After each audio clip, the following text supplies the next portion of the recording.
Assalamualaikum warahmatullahi wabarakatuh.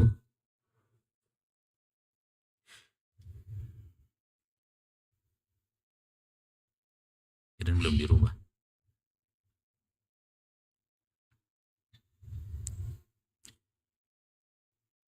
Innal hamdalillah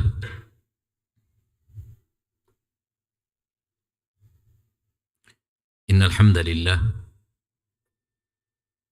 nahmaduhu wa nasta'inuhu wa nastaghfiruh wa na'udzu billahi min shururi anfusina wa min sayyiati a'malina. May yahdihillahu fala mudilla lahu wa man yudlil fala hadiya lahu. Ashhadu an la ilaha illallah wahdahu la syarika lahu wa ashhadu anna Muhammadan abduhu wa rasuluh sallallahu alaihi wa ala alihi wa ashabihi wa man tabi'ahum bi ihsanin ila yaumiddin wa sallama tasliman katsira. Ya ayyuhalladzina amanu ittaqullaha haqqa tuqatih wa la tamutunna illa wa antum muslimun. Ya ayyuhan nasu ittaqu rabbakumul ladzi khalaqakum min nafsin wahidah wa khalaqa minha zawjaha wa batha minhuma rijalan katsiran wa nisaa'a wattaqullaha alladzi tasaaluna bihi wal arham innallaha kana 'alaikum raqiba.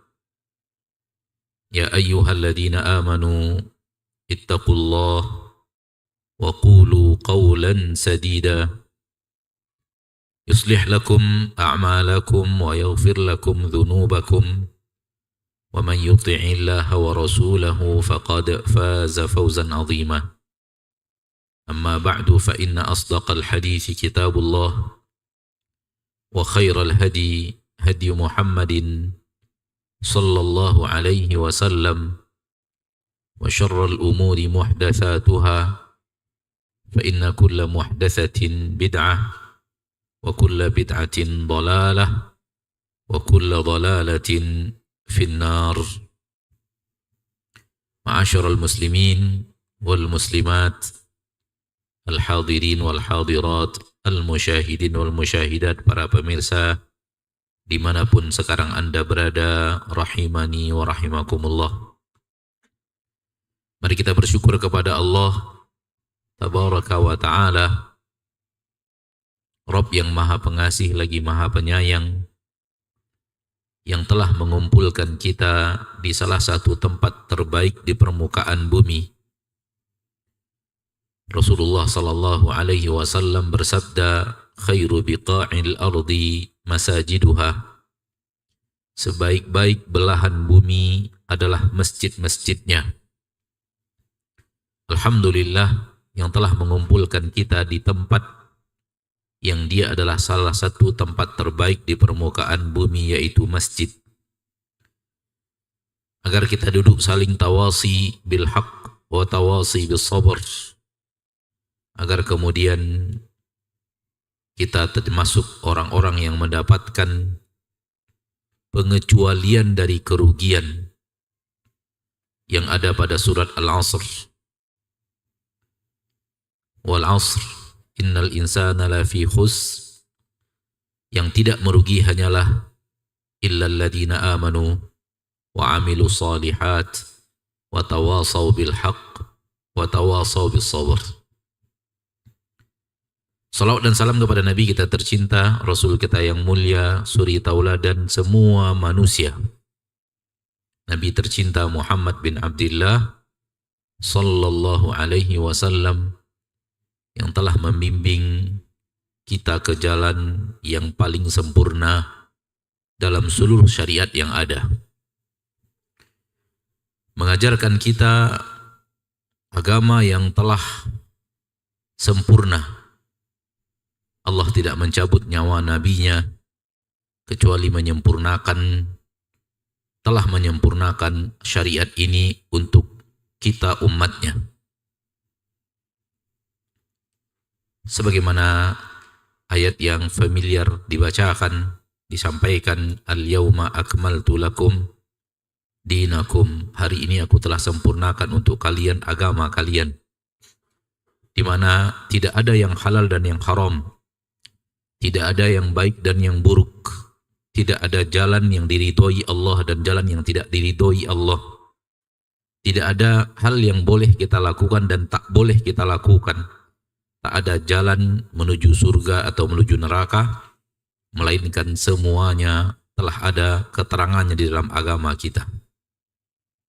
Walaupun Nabi kita SAW telah wafat lebih daripada 1400 tahun, akan tetapi syariat yang diturunkan Allah selama 23 tahun kenabian itu menjawab semuanya.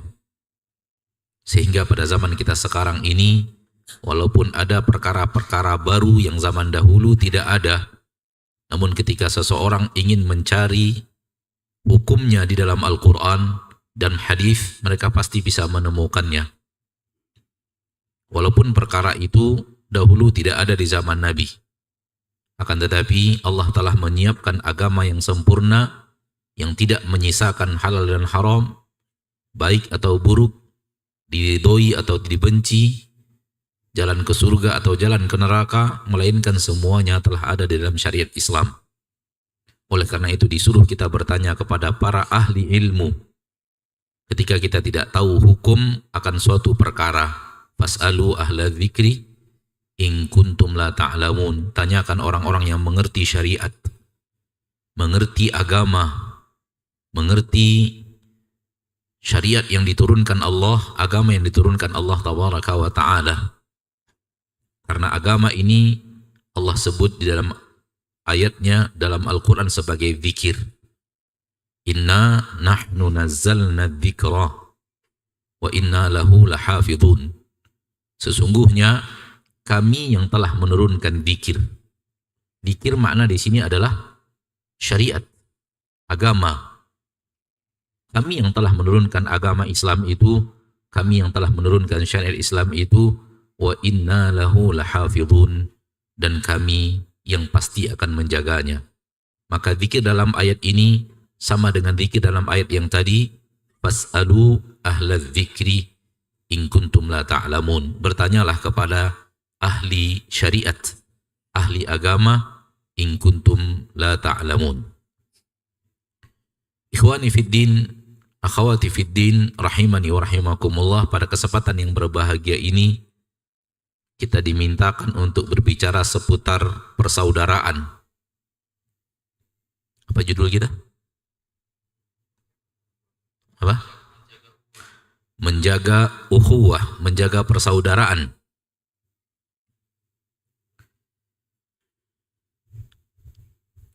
Ikhwani wa akhwati fiddin, rahimani wa rahimakumullah, ketahuilah bahwa agama Allah ini agama persatuan.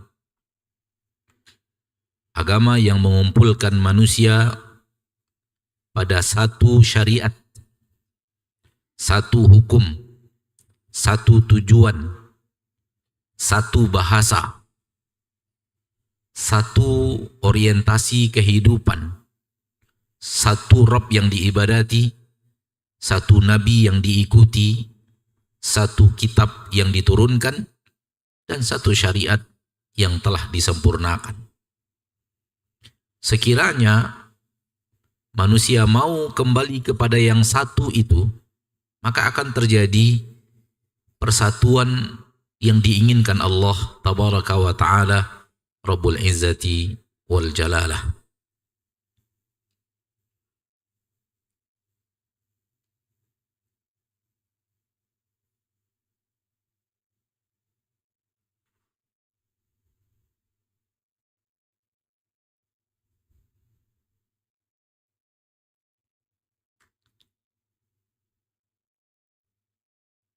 Apabila kita mau kembali kepada sentral persatuan itu, Kitabullah, Sunnah Rasulullah sallallahu alaihi wasallam, wahyu yang diturunkan Allah tabaraka wa ta'ala, dan masing-masing kita mengamalkannya, maka akan terjadi sebuah persatuan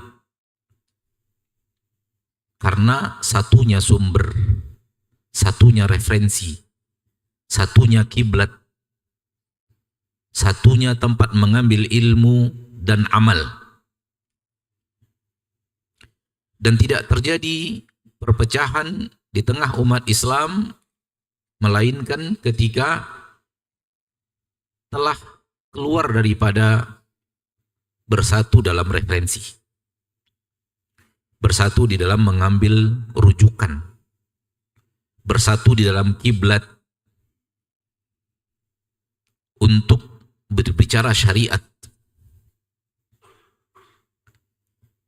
Persatuan di tubuh umat Islam telah diwujudkan oleh Nabi kita tercinta, dimulai dari kota Mekah dengan jumlah yang seadanya, tapi dibangun persatuan yang utuh. Kemudian semakin besar di kota Madinah, dan semakin besar pasca Fathu Makkah, dan semakin besar di zaman Khalifah. Akan tetapi di ujung-ujung masa kekhalifahan mulai ada yang tidak merujuk kepada referensi syariat Islam, yang memiliki cara berpandang sendiri yang tidak sesuai dengan Al-Quran dan Sunnah. Maka terbentuklah kelompok di dalam agama Islam. Di saat ada orang yang keluar dari memahami agama sesuai dengan referensinya yang asli, kemudian dia memiliki pengikut. Siapapun yang membaca sejarah pasti akan melihat bahwa persatuan itu telah pernah ada, telah pernah terwujud, dan setelahnya terjadi perpecahan. Dan yang pecah itu disebabkan melenceng daripada pemahaman referensi yang sesungguhnya. Syiah mulai melenceng, terbentuk kelompok. Khawarij mulai melenceng, terbentuk kelompok. Jahmiyah mulai melenceng, terbentuk kelompok. Kemudian Mu'tazilah memisahkan diri, kemudian terjadi kelompok, dan seterusnya, sampailah di zaman kita sekarang ini kelompokan yang sangat banyak. Dan semua itu akibat daripada tidak mau kembali kepada Al-Quran dan Sunnah sebagai referensi syariat agama. Tidak mengamalkan firman Allah di dalam Al-Quran, فَإِن تَنَازَعْتُمْ فِي شَيْءٍ فَرُدُّوهُ إِلَى اللَّهِ وَالرَّسُولِ إِن كُنْتُمْ تُؤْمِنُونَ بِاللَّهِ وَالْيَوْمِ الْآخِرِ. فَإِن تَنَازَعْتُمْ فِي شَيْءٍ فَحُكْمُهُ إِلَى اللَّهِ. Kalau kalian berbeda pendapat dalam suatu perkara, kembalikan kepada Allah. Kalau kalian berbeda pendapat, kembalikan kepada Allah dan Rasulnya, kalau kalian memang beriman kepada Allah dan hari akhir. Akan tetapi, ketika sudah ada kaidah tersendiri yang berbeda dengan apa yang ada di dalam Al-Quran dan Sunnah, lalu kemudian berpegang teguh dengan kaidah itu, lalu memiliki pengikut, maka terbentuklah kelompok. Intinya adalah terbentuknya perpecahan dan kelompok dalam agama Allah, karena tidak kembali berpegang teguh dengan Al-Quran dan Sunnah. Ini pembicaraan persatuan secara umum,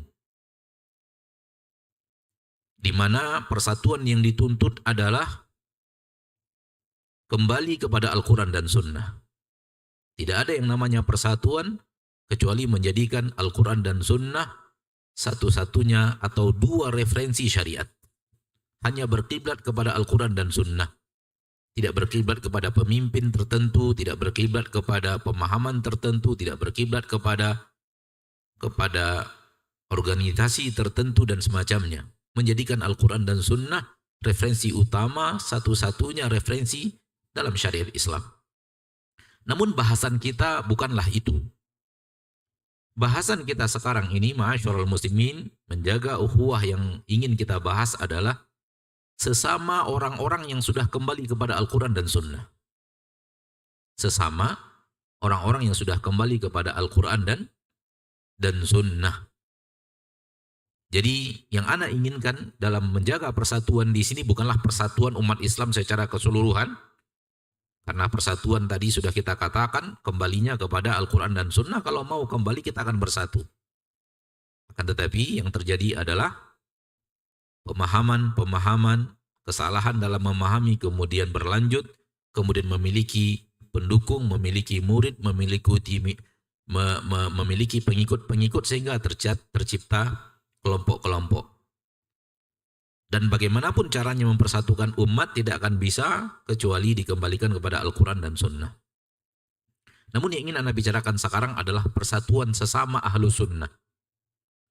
Persaudaraan sesama ahlu sunnah. Orang yang sudah kembali kepada Al-Quran dan Sunnah, maka masih ada kemungkinan terjadi perseteruan sesama mereka. Walau perseteruan itu bukanlah perseteruan agama, karena mereka sudah sepakat dan bersatu di atas kembali kepada referensi yang sahih. Akan tetapi terjadi di antara mereka hal-hal yang berhubungan dengan dunia, hal-hal yang berhubungan dengan bertetangga, hal-hal yang berhubungan dengan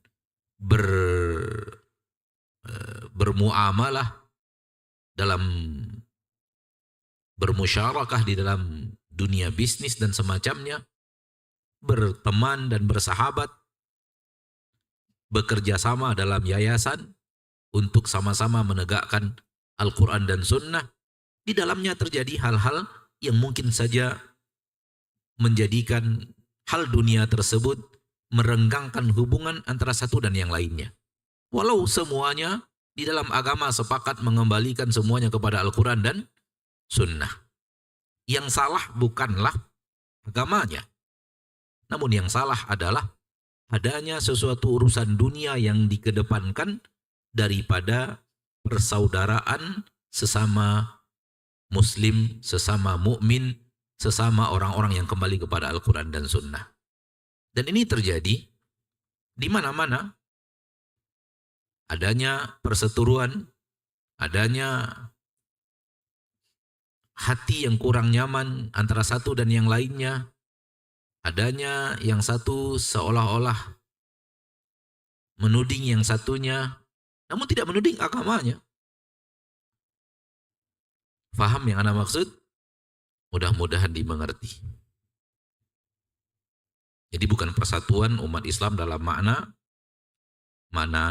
yang besar tadi, namun dalam persatuan menjaga ukhuwah, mempersatukan ukhuwah dalam makna yang lebih kecil. Orang yang sudah sama-sama kembali kepada Al-Quran dan Sunnah, terjadi di tengah mereka perseteruan, terjadi di tengah mereka pertikaian, terjadi di tengah mereka hal-hal yang tidak nyaman. Ya. Dan itu setelah kita mencoba untuk melihat, faktornya mayoritas adalah duniawi. Namun kemudian berakibat kepada renggangnya persaudaraan, berakibat kepada kurang baiknya hubungan. Akhi fiddin, Allah tabaraka wa ta'ala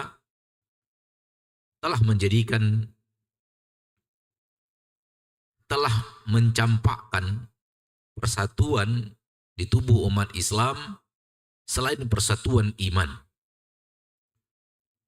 Selain persatuan iman. Mencampakkan jenis ini bukanlah maksudnya adalah tidak difungsikan.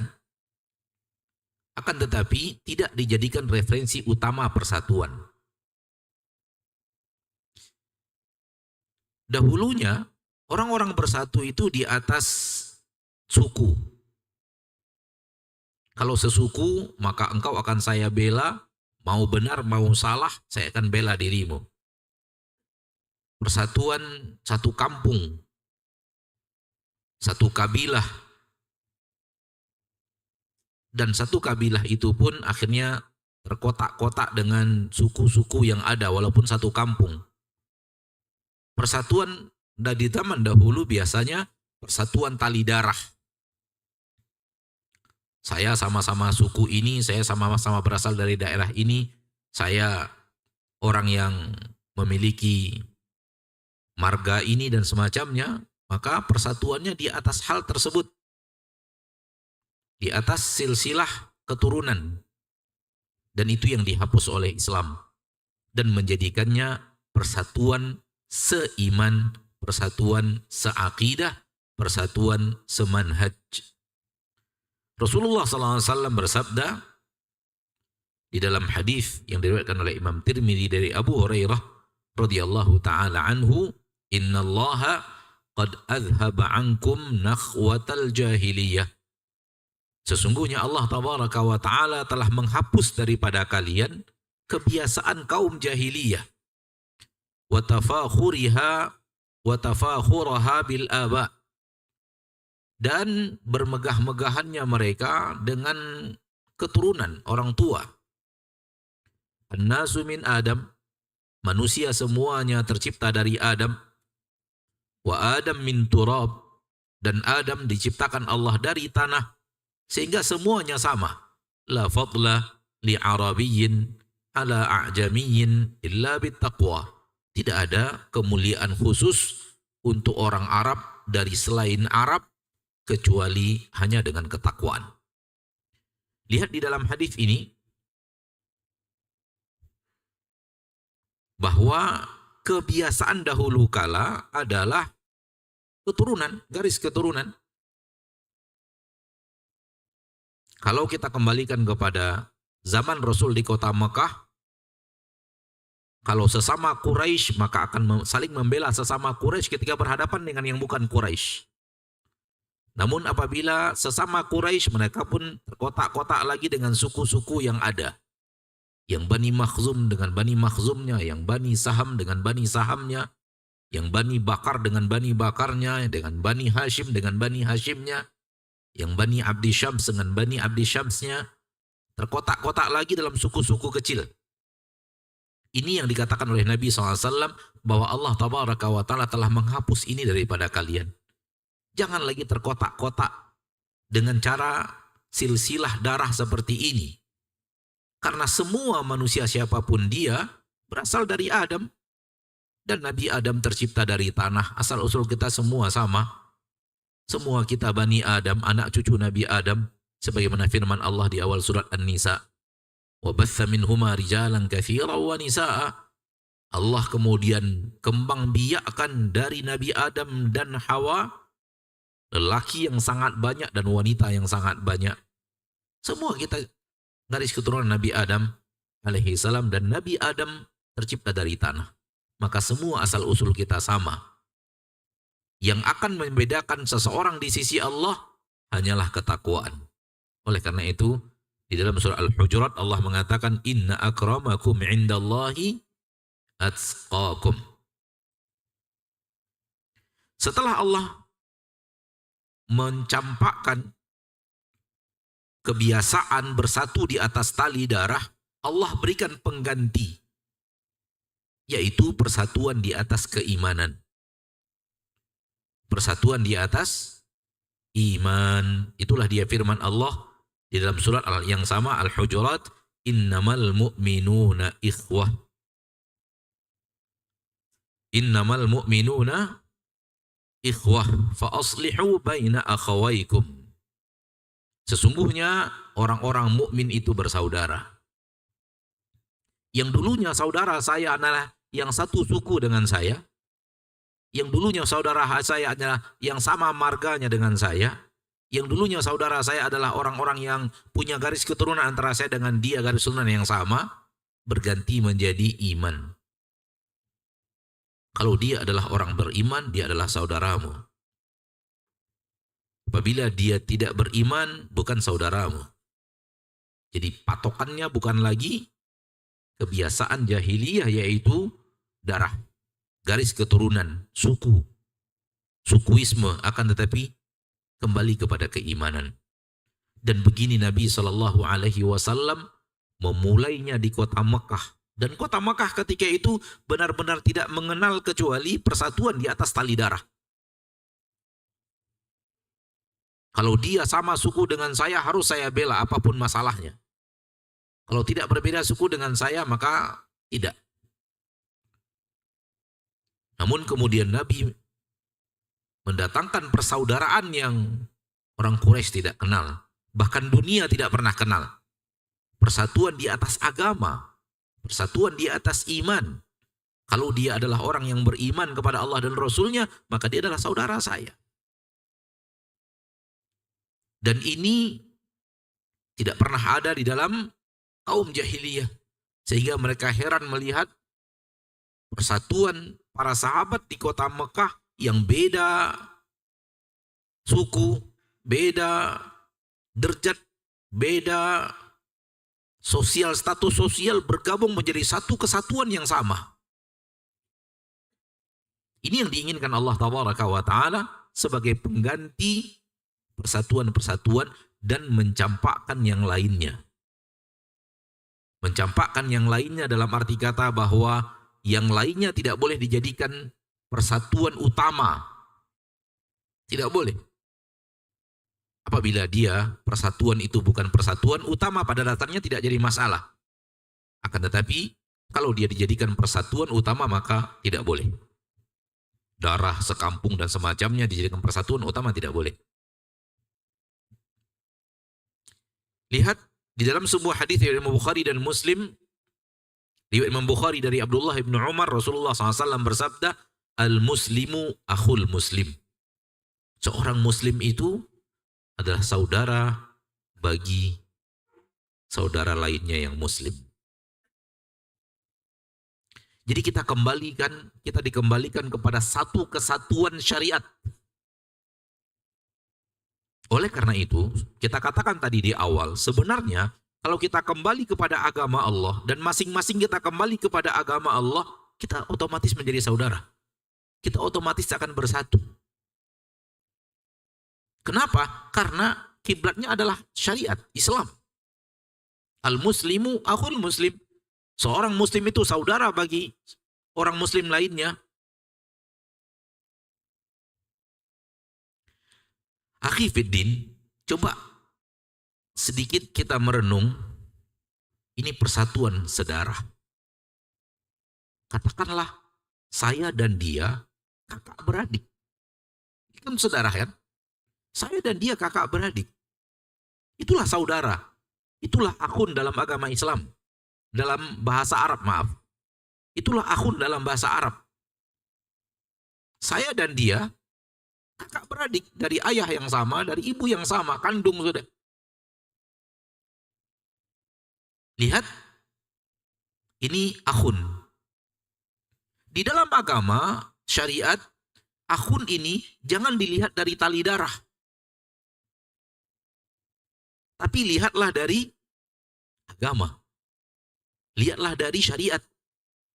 Kalau dia adalah orang yang sama-sama kembali kepada Allah dan Rasulnya, dia adalah saudara saya, bagaikan saudara yang lahir dari satu ayah dan satu ibu.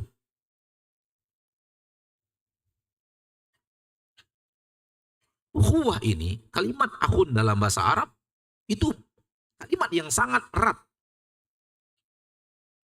Saudara dalam agama, dalam kalimat bahasa Arab itu hubungan yang sangat erat.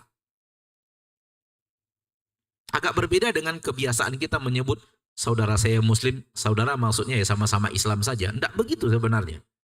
Saudara dalam agama ini maksudnya hubungan yang sangat erat. Sehingga kita harus merasakan di dalam hati kita, ma'asyarul muslimin, asal dia muslim, dia saudaraku. Yang aku harus menjalin hubungan bagus dengannya. Yang aku tidak boleh menyakitinya. Kalau dia benar-benar muslim, maka hubungan saya dengan dia sebagai orang muslim itu lebih kuat daripada hubungan saya dengan saudara saya kalau saudara saja. Ini yang mungkin pada zaman kita sekarang ini kita mulai lemah dalam memaknai saudara seiman. Kita menyebut juga saudara, tapi makna erat itu sudah hampir lenyap dari pemahaman ketika kita menyebut saudara seiman.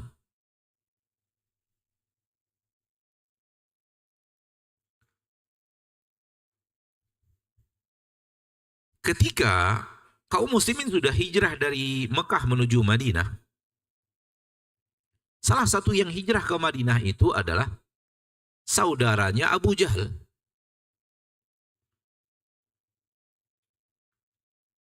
Kemudian Abu Jahal datang ke kota Madinah mencarinya untuk mengajaknya kembali ke kota Mekah dengan alasan ibunya sakit-sakitan, ibunya tidak rela kehilangan anaknya, ibunya tidak mau makan, tidak mau minum, tidak mau mandi, sampai dia bertemu lagi dengan anaknya. Dengan alasan itu, Abu Jahal ingin menarik saudaranya ini dari Mekah ke Madinah lagi. Dari Madinah ke Mekah lagi. Dan ketika bertemu dengan saudaranya itu, Allah takdirkan di dekat Umar bin Khattab. Dan ketika Abu Jahal mengajak saudaranya untuk kembali ke kota Mekah, Umar mengatakan kepada saudara Abu Jahal, saya merasa dia itu bohong. Maka jangan ikut kepadanya. Saya rasa dia ingin sesuatu yang jahat untuk dirimu. Maka jangan ikut kepadanya. Ketika Abu Jahal mendengar Umar mengatakan itu kepada saudaranya, Abu Jahal menghardik dengan mengatakan, "Waihak, celaka kamu. Tadkhulu bainal ikhwah. Engkau mau masuk di antara dua orang yang sedang bersaudara? Engkau siapa? Kami bersaudara, kami ada tali darah." Saudara Abu Jahal itu mengatakan kepada Abu Jahal sambil menunjuk kepada Umar bin Khattab, "Innahu akhi dunak." Dia saudaraku, kamu tidak. Dia yang saudaraku.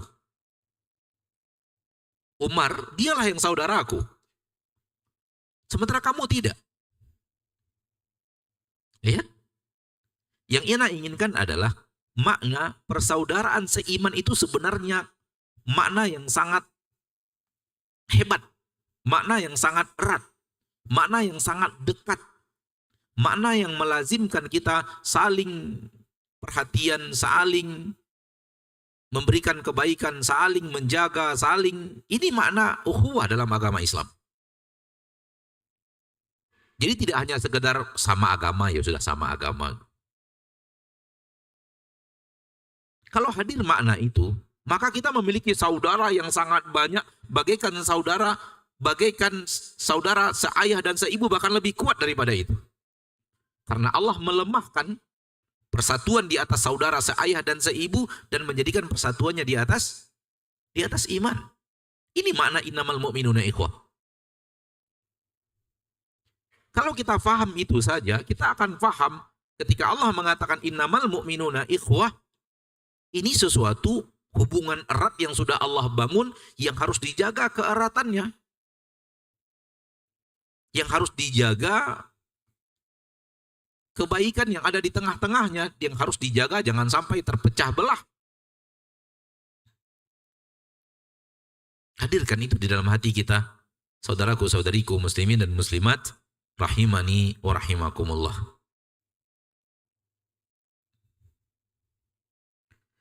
Jadi innamal mu'minuna ikhwah saja sudah merupakan perkara yang di dalamnya terdapat hal yang sangat menjalin hubungan yang erat antara kita dan siapapun yang seiman dengan kita.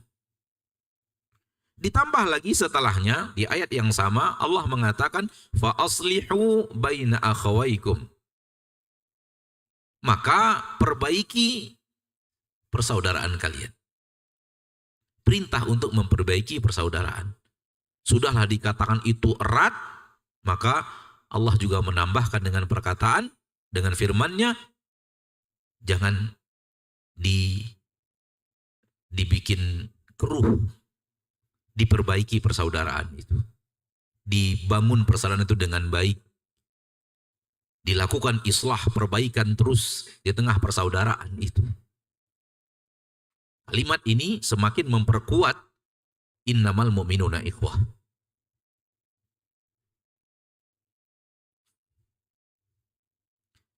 Ada beberapa hal penting yang harus kita lakukan manakala kita ingin menjaga ukhuwah, persaudaraan kita sesama muslim, persaudaraan kita sesama mukmin, terkhusus kepada sesama yang sudah kembali kepada Al-Quran dan Sunnah.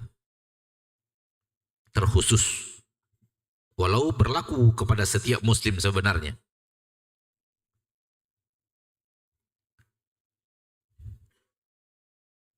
Kaidah yang pertama,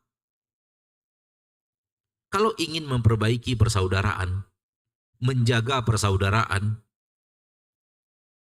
dan mengamalkan firman Allah, innamal mu'minuna ikhwah fa aslihu baina akhawaikum, maka hal yang pertama yang harus kita usahakan sekuat tenaga adalah menjaga agar jangan sampai kita berbuat hal yang buruk kepadanya.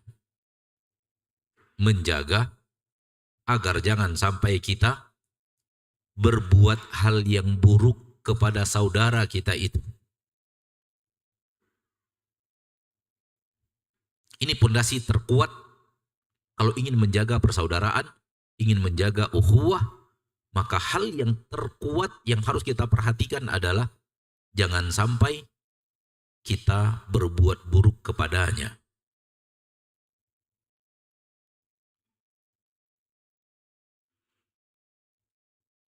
Dalam kata lain, jangan sampai kita menzoliminya.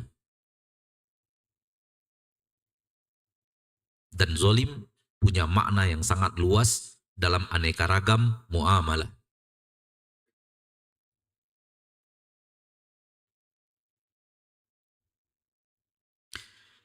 Setelah ayat tadi, innamal mu'minuna ikhwatun fa aslihu baina akhawaikum wattaqullaha la'allakum turhamun, setelahnya Allah langsung melarang kita melakukan beberapa hal kepada saudara kita. Setelah ayat innamal mu'minuna ikhwah, yang ada setelah itu langsung engkau jangan begini kepadanya, engkau jangan begini kepadanya, engkau jangan begini kepadanya, engkau jangan begini kepadanya. Yang disuruh bukanlah setelah disebut oleh Allah tabaraka wa taala innamal mu'minuna ikhwatun fa aslihu baina akhawaikum, perintah setelahnya bukanlah engkau bantu dia ketika dia membutuhkan bantuan, engkau jenguk dia ketika dia sakit, engkau begini, engkau begitu, enggak.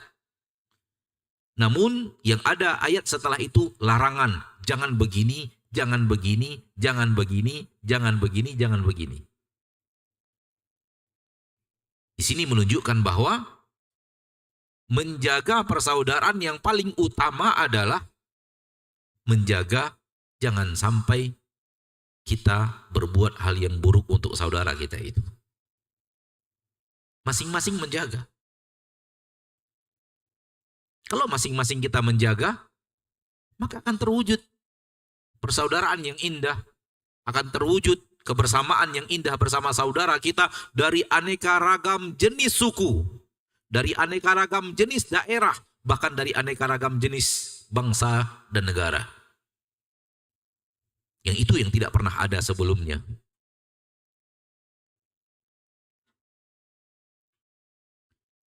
Kita secara singkat saja, kita lihat apa yang ada di dalam Al-Quran surah Al-Hujurat. Larangan-larangan setelah Allah menyuruh kita menjaga persaudaraan. Pertama, jangan mengejek dia. Itu dalam ayat yang ke-11. Jangan mengejek saudaramu itu.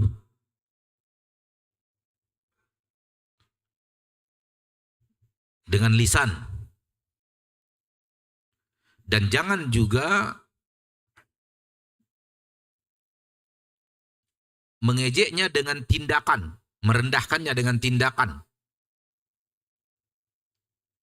Kalau sukhriyah dengan lisan, mengejek dengan kalimat-kalimat, kemudian dilarang juga untuk merendahkannya dengan mengejeknya dengan gerakan badan.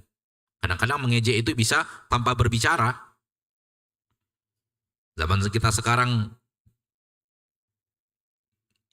intinya adalah jangan mengejek dia, baik dengan lisan atau dengan tindakan. Wala talmizu anfusakum.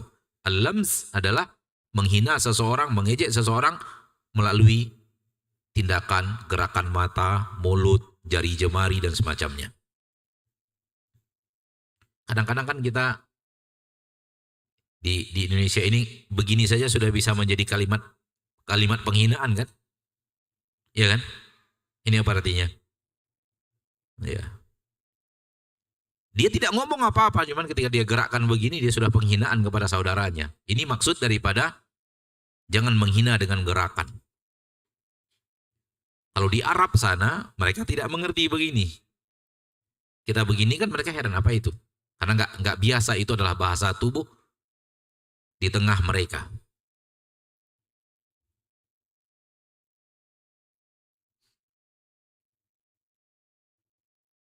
Kalau di Arab sana, pengganti ini, orang Arab sudah ngomong ini, sama dengan kita ngomong ini. Gerakan badan, gerakan tangannya. Ini maksudnya nggak boleh menghina ke dia dengan gerakan anggota tubuh. Zaman sekarang ini penghinaan kan? Jadi kalau sudah marah kepada seseorang atau gerakan tangan menghina dia, ini bagian daripada penghinaan yang dilarang. Jadi dilarang mengejek, dilarang menghinakan seseorang baik dengan kata-kata atau dengan tindakan. Kemudian jangan memberikan gelar-gelar buruk. Nggak boleh memberikan gelar-gelar buruk kepada saudara kita.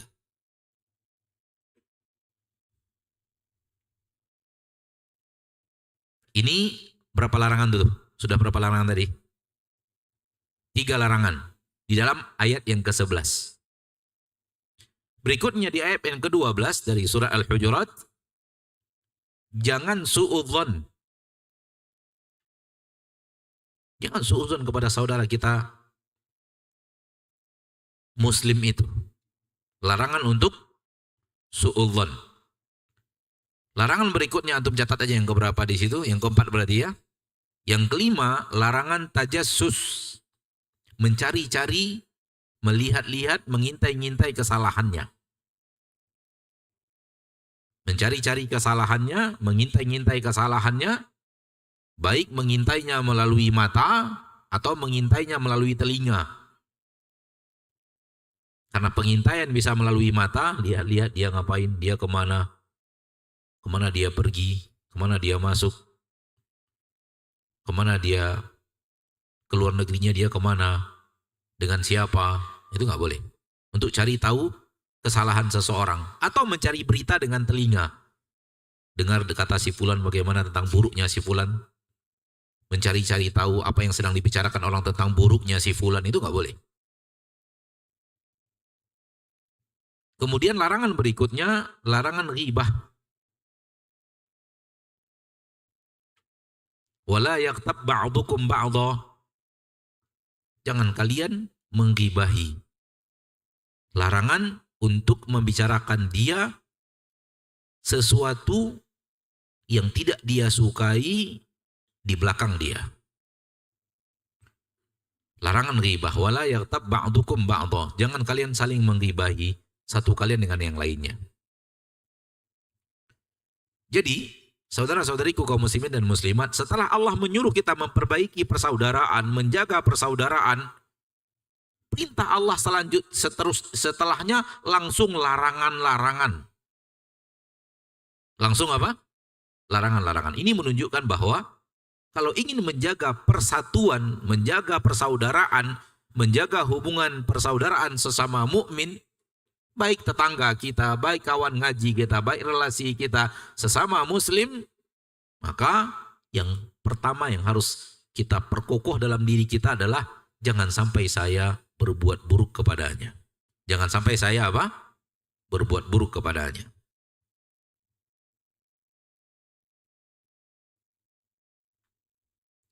Di dalam hadis riwayat Imam Muslim dari Abu Hurairah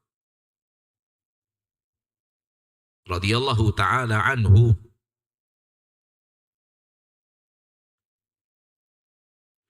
Rasulullah SAW bersabda, la tahasadu. Jangan kalian saling hasad. Jangan hasad kepada saudara kalian muslim.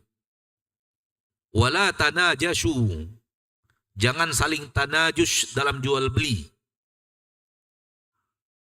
Wala tabaghadu. Jangan kalian saling membenci. Wala tadabaru. Jangan kalian saling buang punggung. Wala yabi' ba'dukum ala bai'i ba'din.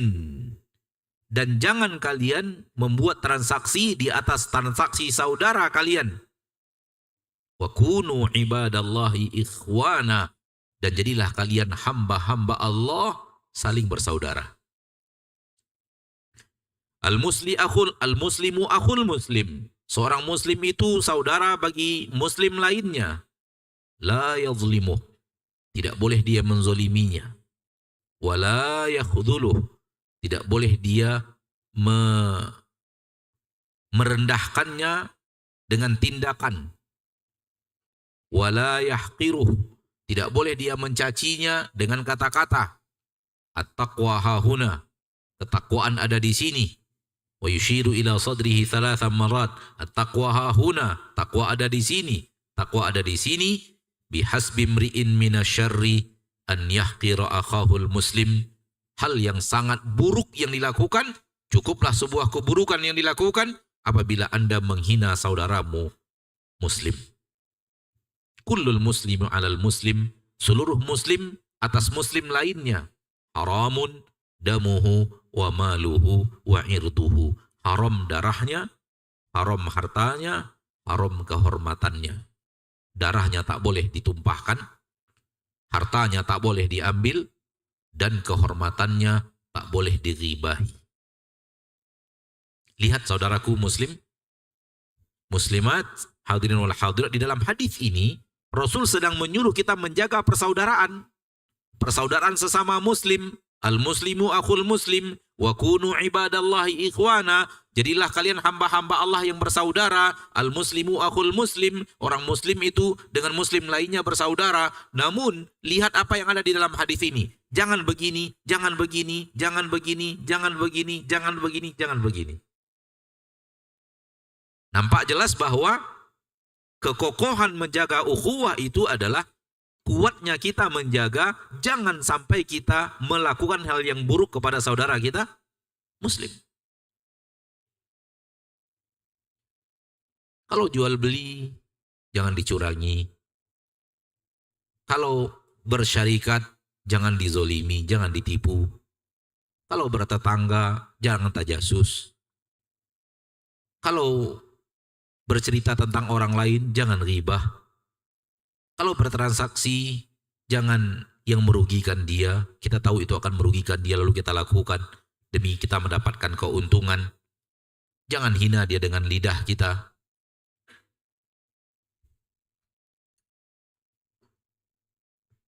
Jangan hina dia dengan lidah kita.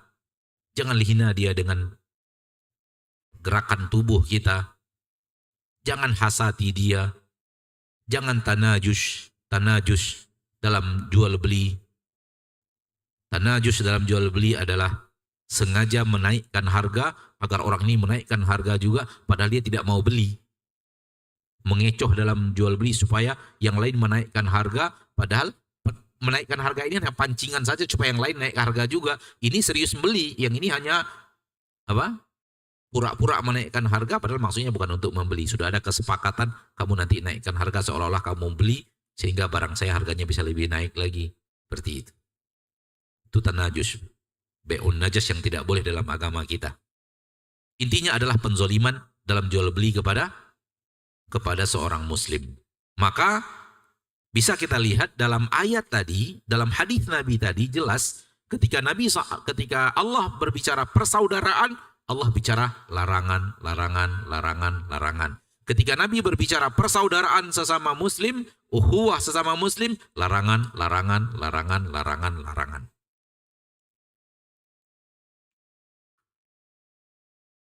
Bahasa singkat ana adalah semoga menjadi hal yang bermanfaat ketika antum bisa memahaminya dan bisa mengamalkannya. Baik ana atau kita semuanya. Di dalam diri kita ini ada keburukan. ada hal yang buruk. Mencaci, menghina, menzolimi, nipu orang, nipu klien, ngambil untung dari dia dengan cara yang dia tidak tahu. Kalau dia tahu dia akan marah. Ghibah, su'udzon, cari-cari kesalahan, buat-buat gelar-gelar yang tidak baik, kasih nama yang tidak baik. Itu kan keburukan yang bisa kita lakukan untuk orang lain. Artinya apa? Di dalam diri kita ini ada keburukan. Maka kaidah yang pertama adalah kita menjaga jangan sampai keburukan yang ada pada diri kita itu nyebrang kepada saudara kita muslim. Ini kaidah yang paling penting dalam menjaga persaudaraan.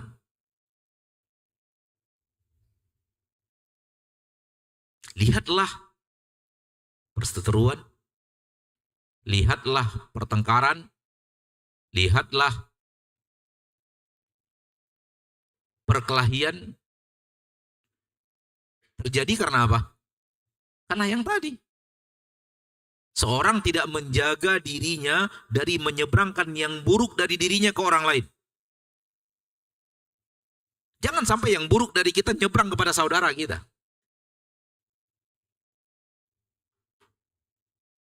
Masing-masing diri menjaga. Kalau sudah itu terjadi, maka insya Allah akan terwujud kenyamanan yang luar biasa dalam persaudaraan. Kalau ingin menunjukkan sesuatu yang memang menguntungkan untuk dia.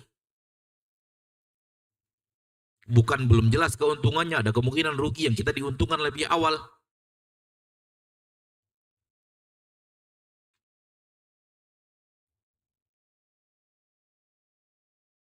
Maka berusahalah saudaraku-saudariku menjaga jangan sampai kita menyeberangkan yang buruk dari diri kita untuk saudara kita. Wallahi, summa wallahi. Kalau kita berusaha menjaga, jangan sampai yang buruk dari diri kita nyebrang ke orang lain, masih saja setan ada cara untuk tetap bisa membuat yang buruk dari kita nyebrang ke orang lain. Itu kalau sudah apa? Sudah apa tadi? Sudah menjaga kita. Bayangkan kalau kita tidak menjaga, apa yang akan terjadi? Akhi fiddin. Ketika kita menggibahi saudara kita, muslim, ghibah, kita merasa nyaman kalau tidak menjaga ya. Kalau tidak menjaga, kita merasa nyaman saja. Oh, fulan begini, si anu begini, si anu begini, si anu begini. Bahkan bukan saudara saja, sampai ustadz juga digibahi. Ustadz itu begini, ustadz itu begini. Ya atau tidak?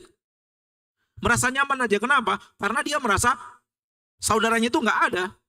Nggak ada di hadapannya, nggak dengar, nggak bisa nuntut apa-apa.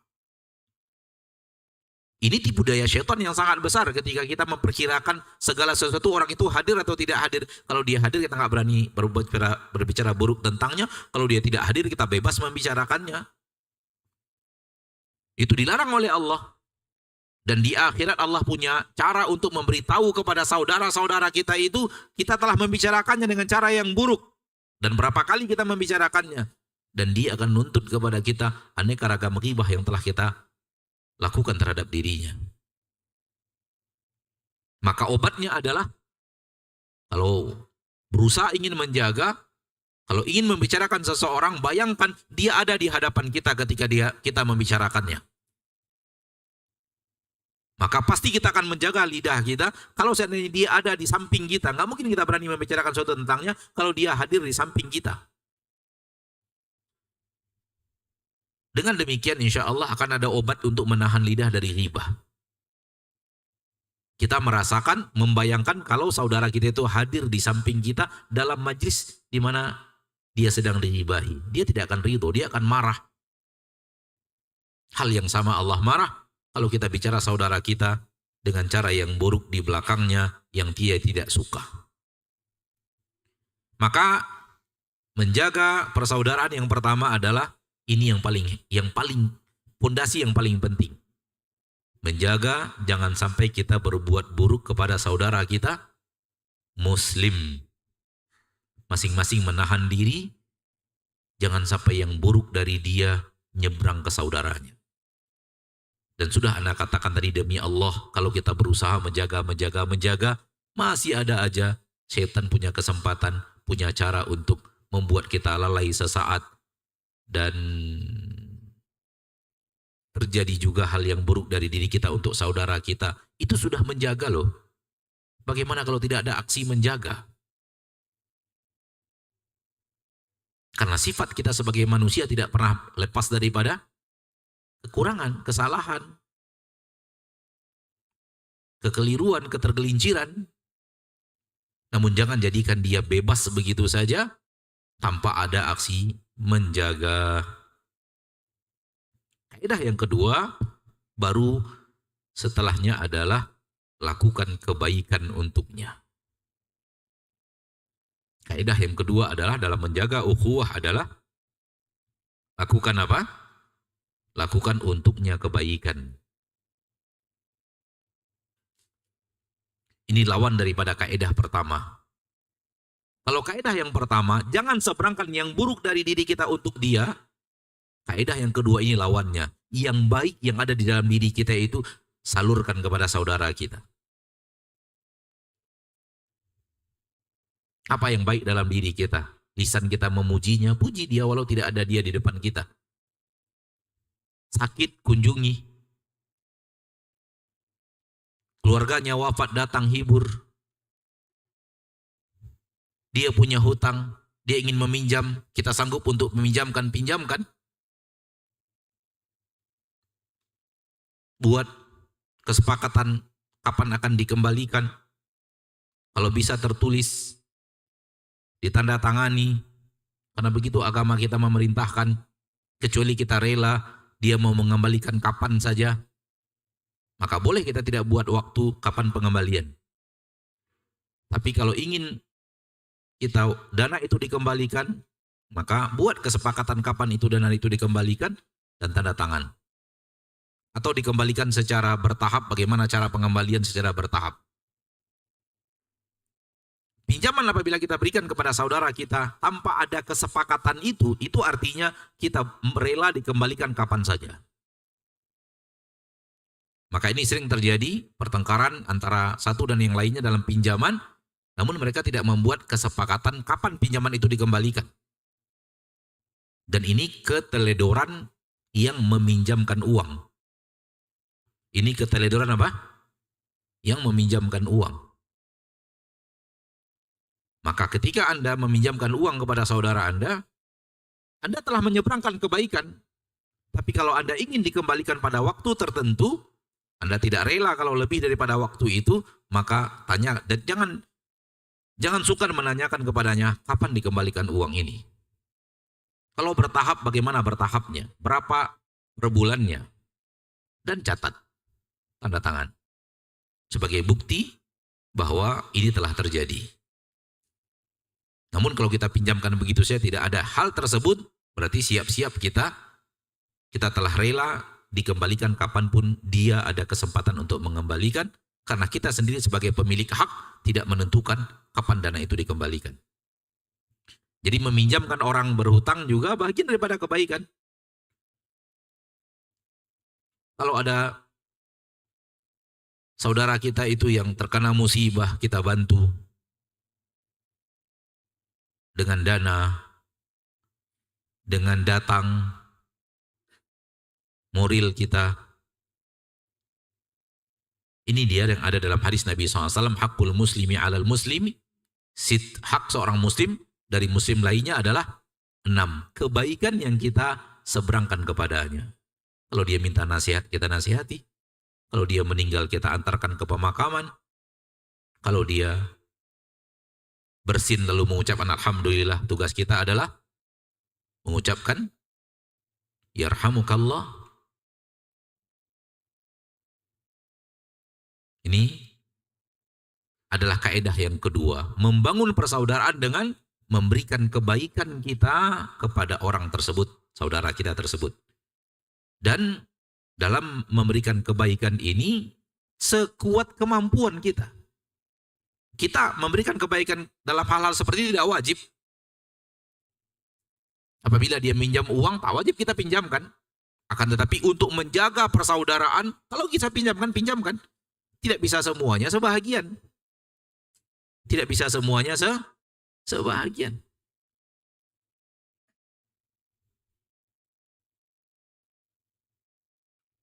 Baik. Kaidah yang ketiga adalah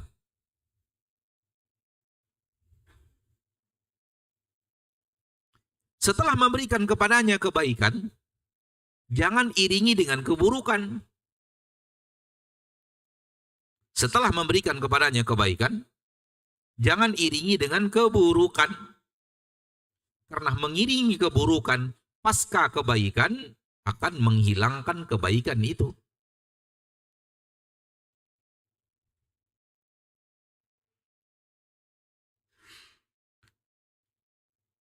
Jadi kalau kita sudah berbuat baik kepada saudara kita, jangan kemudian lakukan lagi buruk kepadanya.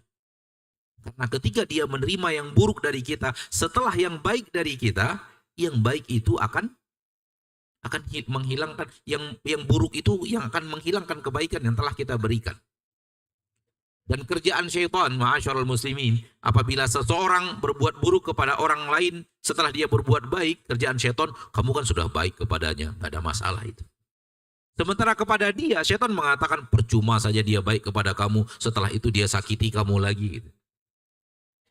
Kepada yang memberikan kebaikan, syaitan membongkar-bongkar kebaikan. Kepada yang menerima keburukan, syaitan membongkar-bongkar keburukan, bukan kebaikan. Oleh karena itu, di dalam agama kita dilarang membatalkan sedekah dengan nyebut-nyebut dan menyakiti orang yang telah kita sedekah kepadanya. Di dalam Al-Quran, surah Al-Baqarah ayat 264, Allah berfirman, Ya ayyuhalladzina amanu, la tubtilu sadaqatikum bil manni wal adha. Hai orang-orang yang beriman, jangan batalkan pahala sedekah kalian. Kalau kalian sudah sedekah kepada saudara kalian muslim, berarti kan sudah berbuat baik. Jangan setelah itu iringi dengan nyebut-nyebut. Kamu kok begitu kepada saya? Dulu kamu saya kasih sekian kan? Itu nggak boleh. Pahala sedekah jadi batal. Kenapa? Karena itu nyakiti dia setelah berbuat baik kepadanya.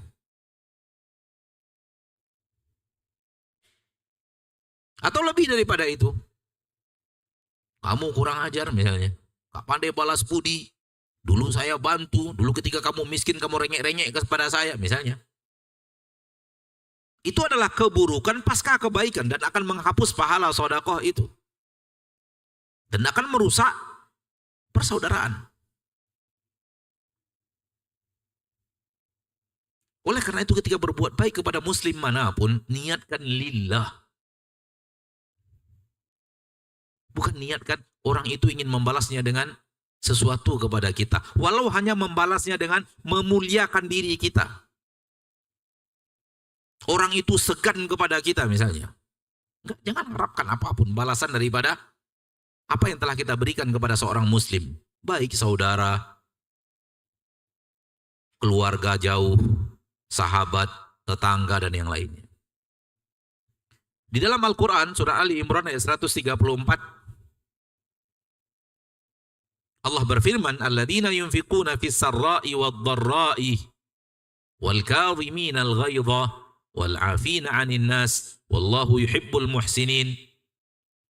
Orang-orang yang telah berinfak pada saat lapang, pada saat sempit.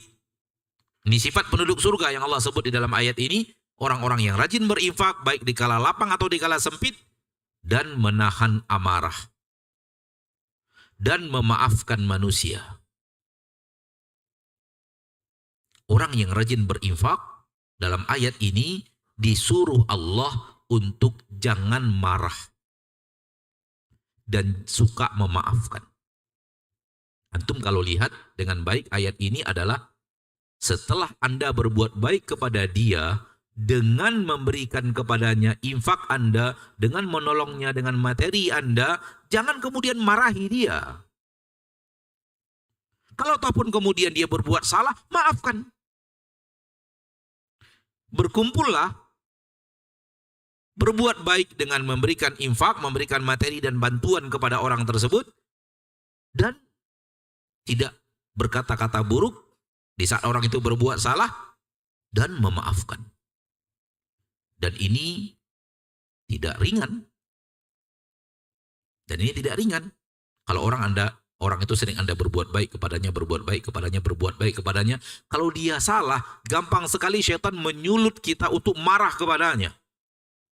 Gampang sekali kita untuk mengatakan, susah saya memaafkan Anda, saya sudah berbuat baik kepada Anda berbuat seperti ini kepada saya. Oleh karena itu ayat ini yang mengamalkannya dipuji oleh Allah Tabaraka wa Ta'ala dan disebut dalam Al-Quran surat Ali Imran ini sebagai sifat-sifat penduduk surga. Menggabungkan antara rajin membantu orang lain dengan harta, namun tak marah apabila orang itu berbuat kesalahan, dan gampang memaafkan orang yang bersalah kepadanya. Kalau antum mencoba melihat orang-orang yang rajin berinfak, coba lihat. Di sekitar antum, kiri, kanan, depan, belakang antum bayangkan orang yang rajin berinfak, dermawan lah, bisa dikatakan dermawan. Itu biasanya orang dermawan itu juga orang yang rajin marah.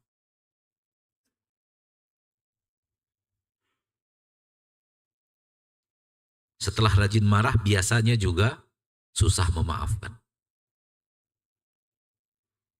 Coba perhatikan. Semoga antum bertemu contohnya. Sebagai bukti bahwa antara rajin berinfak dan menahan emosi, dua hal yang harus benar-benar berjuang untuk menyatukannya, apalagi sampai memaafkan. Abu Bakar radhiyallahu ta'ala anhu memiliki keluarga yang Abu Bakar santuni per bulan. Santuni per bulan. Qadarallah, dari keluarga itulah salah seorangnya yang rajin berbicara fitnah yang ada terjadi pada masa Aisyah dituding berzina. Dia termasuk yang rajin bicarakan itu. Berkoar-koar tentang Aisyah telah berzina. Dan Abu Bakar berniat untuk memutuskan santunan bulanan, namun dilarang oleh Nabi kita tercinta Muhammad Sallallahu Alaihi Wasallam. Agar kemudian mewujudkan hal seperti ini, membantunya, memaafkannya kalau dia berbuat salah. Maka ketika kita telah berbuat baik, maka benar-benar tuluskan karena Allah. Benar-benar ikhlaskan, jangan harapkan apapun dari dia. Karena kalau ada yang diharapkan dari dia, itu emosi itu gampang. Walau hanya berharap dimuliakan gitu. Dihormati gitu. Jangan. Anda berbuat baik kepada dia bukan karena sesuatu yang Anda inginkan dari dia, namun karena Anda ingin sesuatu di sisi Allah. Ikhlas. Jangan berharap apapun setelah kita berbuat baik kepada orang lain.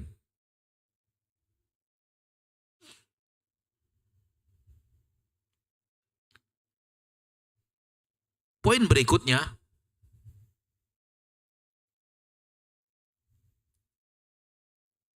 semakin dekat engkau dengan seseorang, maka engkau akan semakin mengenal kekurangannya. Maka simpanlah rahasia itu. Semakin dekat engkau dengan seseorang, engkau akan semakin tahu siapa dia dan kekurangan-kekurangannya. Maka simpanlah rahasia itu.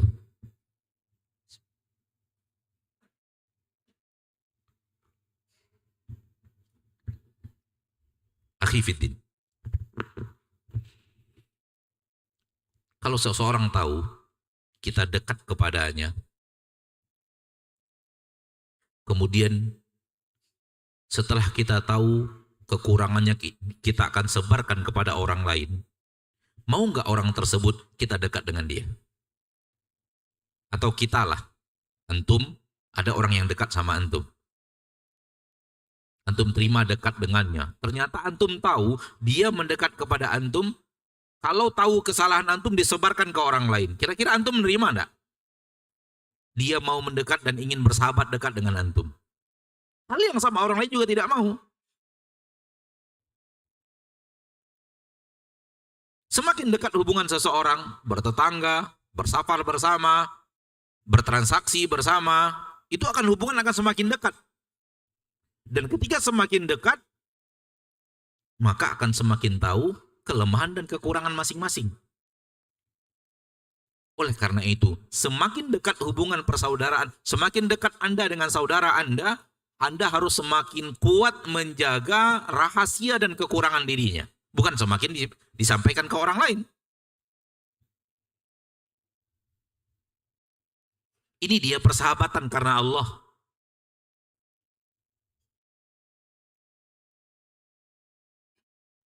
Persahabatan yang jujur. Bukan persahabatan yang hanyalah kenikmatan dunia semata. Bersahabat dengan dia karena dia punya harta, bersahabat dengan dia karena dia ceria, suka membuat kita ketawa, orangnya lucu. Tapi bersahabat dia benar-benar karena Allah. Maka orang yang Anda ingin dekat dengannya, saudaraku, saudariku, Anda harus tambahkan lagi, saya harus semakin kuat menjaga apa? Menjaga rahasianya. Kayak kita sekarang ini, antum kenal dengan anak, tapi antum pasti susah untuk tahu kekurangan anak. Kenapa? Kita ketemunya di pengajian. Habis pengajian tanya jawab, bubar. Paling sebentar ketemu di rumah makan, diajak makan malam setelah ini misalnya. Itu pun kalau panitia ngajak. Kalau ngajak pun anak nggak terima, karena anak udah makan. Artinya apa? Kita hanya bertemu dalam waktu yang sangat singkat. Ya nggak mungkin kita akan tahu kesalahan orang tersebut. Tapi coba kalau kita safar bersama. Safar haji bersama misalnya. 24 hari, 25 hari kalau haji plus. 43 hari kalau haji reguler. Akan ada kedekatan yang lebih. Atau kita berpartner bisnis dengannya, akan ada kedekatan lebih. Dengan kedekatan lebih itu akan mudah bagi kita, semakin mudah bagi kita untuk mengetahui fulan ini kekurangannya ini, kekurangannya ini, kekurangannya ini. Aibnya ini, aibnya ini, aibnya ini. Semakin dekat Anda dengan seseorang, semakin Anda harus menjaga aib dan kekurangannya. Dan motivasi untuk menjaga aib dan kekurangan itu adalah, motivasinya adalah Anda juga ingin aib Anda terjaga dan tak terbongkar. Dan Allah melalui Rasulnya berjanji akan menjaga aib seorang muslim kalau dia rajin menjaga aib saudaranya. Pada dasarnya menjaga aib itu wajib untuk kesemuanya. Namun hubungan semakin dekat, semakin memudahkan kita untuk melihat aibnya. Untuk mengetahui kesalahannya. Dan kesalahan yang dilakukan secara diam-diam itu wajib untuk disembunyikan. Tapi kalau dia melakukannya terang-terangan, maka tak wajib lagi untuk menyembunyikannya. Tapi kalau dia masih sembunyi-sembunyi, setelah kita tahu, kita tetap wajib untuk menjaga, jangan sampai melalui lisan kita, orang lain tahu aib dan kesalahannya.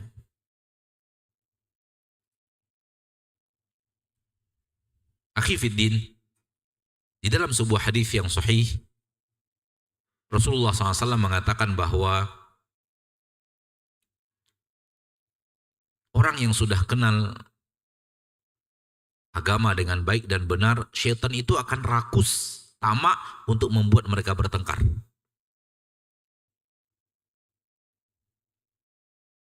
Apabila kembali kepada Al-Quran dan Sunnahnya sudah baik, maka yang diinginkan syaitan kepada orang-orang yang sudah berpegang teguh kepada Al-Quran dan Sunnah adalah memberikan perseteruan sesama mereka.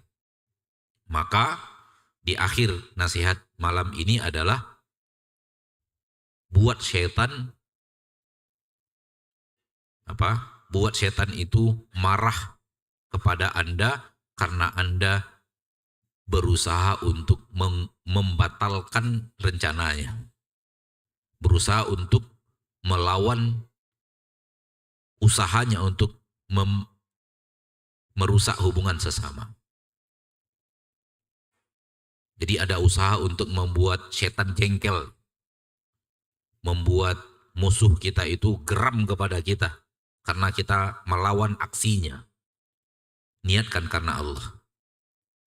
Saya ingin membuat setan itu gigit jari. Dia berusaha untuk membuat saya bertengkar. Dia berusaha membuat saya berseteru. Dia berusaha membuat saya jauh daripada saudara saya. Namun saya melawannya dengan aneka ragam aksi yang bertabrakan dengan semua itu. Dan tentunya saling mendoakan itu juga penting. Karena sesungguhnya doa apabila diucapkan sementara saudara kita tidak tahu, itu tanda di dalam hati bahwa kita benar-benar mencintai. Ini dia beberapa hal yang bisa Anda sampaikan pada kesempatan yang berbahagia ini, dan semoga Allah Tabaraka wa Ta'ala berusaha mewujudkan ini di antara kita. Akhi fiddin, dunia ini singkat dan jangan jadikan dia materi perdebatan, materi pertengkaran, materi permusuhan. Dan sesungguhnya agama ini mahal. Oleh karena itu apabila ada saudara-saudari kita yang sudah seagama dengan kita, seiman dengan kita, maka kita memiliki seorang saudara yang dia adalah mahal. Saking mahalnya persaudaraan ini akan terjalin biiznillah sampai ke surga Allah Tabaraka wa Ta'ala Rabbul Izzati wal Jalalah.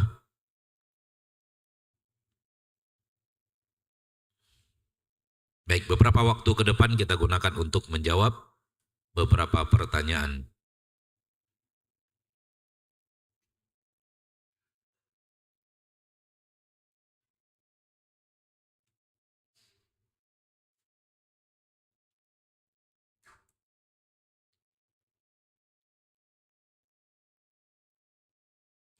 Bagaimana kalau setelah berolahraga ada kawan yang menang suka ngejek kawan yang kalah? Walaupun nadanya bercanda. Akhi fiddin, kalau sudah sampai kepada tingkat ngejek, itu gak bagus. Kalau hanya benar-benar bercanda, maka caranya adalah jangan masuk hati. Jangan masuk apa? Masukkan ke hati. Kadang-kadang bercanda, namun ternyata si kawan ini candaan itu dimasukkan ke dalam hati. Kalau benar-benar bercanda, Anda harus benar-benar nyata tahu ini adalah candaan. Dan kalimatnya nggak boleh ngejek. Kalimatnya tidak boleh. Kalimat menghinakan. Hanya candaan. Ya. Dan kalau Anda tahu, ada saudara Anda yang tidak suka dicandain kalau dia kalah, maka berusaha untuk tidak mencandainya. Karena Anda tahu dia tidak suka dicandain kalau dia kalah, dia tidak suka. Maka jangan berikan kepadanya hal yang dia tidak suka. Kalau dia tidak suka lalu Anda berikan kepadanya, Anda telah menyeberangkan yang buruk dari diri Anda kepadanya. Ya. Namun kalau murni canda dan semuanya murni canda dan tak ada kalimat ejekan, maka itu dalam agama kita boleh. Ya. Jangan keterlaluan. Tapi candaan itu boleh. Bercanda itu boleh. Agama kita bukan agama yang strike, nggak boleh bercanda, nggak juga. Mizah dalam agama kita diizinkan. Namun jangan berlebihan. Jangan sampai kepada kalimat-kalimat mengejek. Dan kalau kita tahu dia tidak suka dicandain kalau kalah, jangan dicandain.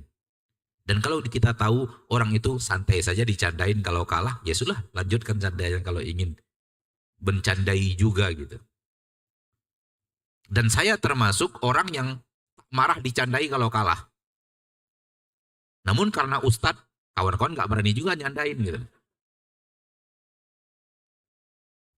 Dan karena kawan-kawan gak berani mencandai saya ketika kalah, saya juga gak mau mencandai mereka ketika mereka kalah oleh saya.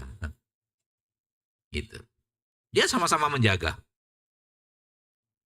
Anda tahu kok, Anda juga melakukannya. Dalam hobi tertentu ada grup, ya kan? Nanti kalau sudah selesai, nanti ada di grup itu ada hangat-hangat pembicaraannya. Gitu. Ya kalau semata canda boleh, tapi tidak boleh kalimatnya ejekan.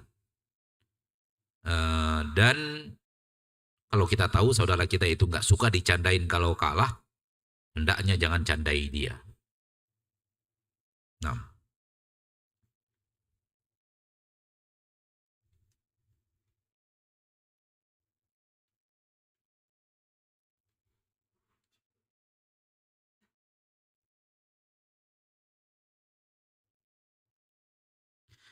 kalau kita sudah memaafkan seseorang yang pernah menyakiti kita, melukai hati kita dengan kata-kata, namun kita masih merasa dongkol bila kita mengingat perbuatan dia tersebut terhadap kita, apakah ini pertanda kita belum memaafkan orang tersebut dengan tulus?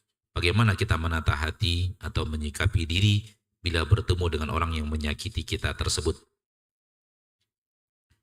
Kalau memaafkan itu saudaraku, saudariku, kalau memaafkan itu 100% keluarkan dari diri Anda.